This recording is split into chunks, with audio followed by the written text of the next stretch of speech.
I'll be the first to tell you I'm not a fan of chintzy modifications like these aftermarket knobs for the W124.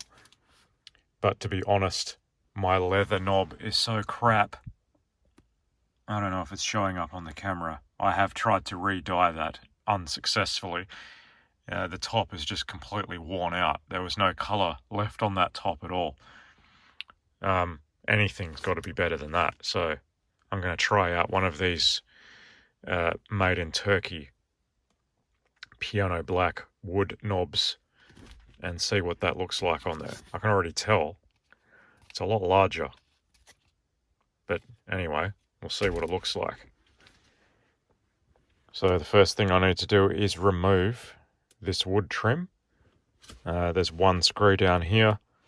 I take this bezel off, that just lifts up, and then it unhooks from the front, and the switches are actually clipped into this wood because it had good clips around the edge, so that will just pop up from the housing below. Let's give that a go.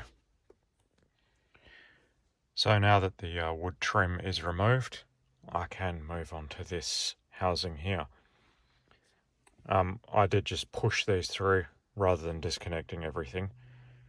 You have to be careful with that because you may end up separating this black housing from the wood if it's a brittle piece of wood. And the clips are still in functioning order, which is kind of rare. These ones are, fortunately. Anyway, to open this up, obviously we need to shift that away from the park position. There's a clip at the front. You can get to it with your finger, and one on the side. And then you just lift this up and it releases from the bottom. That actually gives us access to the nut that locks in the handle. We just need to loosen that, and I will do that now. So the trick is here to hold the knob with one hand and use the 15mm open-ended wrench to loosen that nut from the lock nut at the bottom there. And now you can just unscrew the knob easily.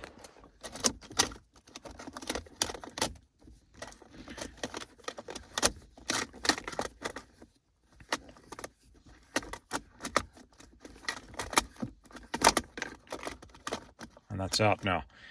That nut will not come through there, obviously, so I will unscrew that off camera from below because I really don't want to pull this apart. One thing to be aware of with 124 knobs is the shape or the curve of the shaft. The early one is different to the later. If you put the early version knob into a later car, well, it doesn't stand up straight, it ends up tilting over to the side. So these, basically, the later version just goes straight down and curves backwards.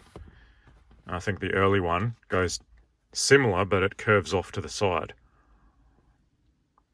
Now this knob is much, much larger than the original one, so this is going to be interesting. It looks actually huge. So anyway, let's go ahead and get this installed and see what it looks like. So all I've done is thread the knob through there and put the nut, the locking nut, on in preparation. Now I just need to screw it into that joint there, as far as it goes, or almost as far as it goes, as long as the knob is straight, and then I'll lock up that jam nut, and then that's pretty much done. So I'll go ahead and do that now. So that's now screwed in and locked in at the base there. Oh great, this is now falling to pieces. Now it's just a case of clipping that back together and reinstalling the wood. Yeah, assembly is a reversal of disassembly. You will start at the rear here and then just clip down at the front. So that is now installed in there. I just want to make sure that this massive knob allows me to select every position, and it does. Absolutely ridiculously large, but hey, I guess it looks better than the one that was there. I don't like this kind of thing. I kind of wish it was just all black without the cheesy logo in there. Yeah. Let's put the wood back on and have a final verdict. Well, that's it. It's installed now. It's actually incredibly easily done. All you need is the Phillips screwdriver and the 15mm open-ended wrench. And the rest is done by your hands. So yeah, that's it. Do I like it? Not really, but it's better than it was. As I said, I'd rather not have that cheesy logo on the top there. I'd rather not have a wood one, but leather ones are an absolute rip-off when you can actually find them in good condition. And here is a better look at this atrocious worn-out leather knob. Someone needs to get into the business of refurbishing these, because I'm sure I'm not the only one that would pay a reasonable price for a refurbished one. I'm not paying $500 for a new old stock one. I'm sorry, but they can jam them where the sun does not shine at that price. I'm not paying $500 for a frickin' knob. Only a knob will do that.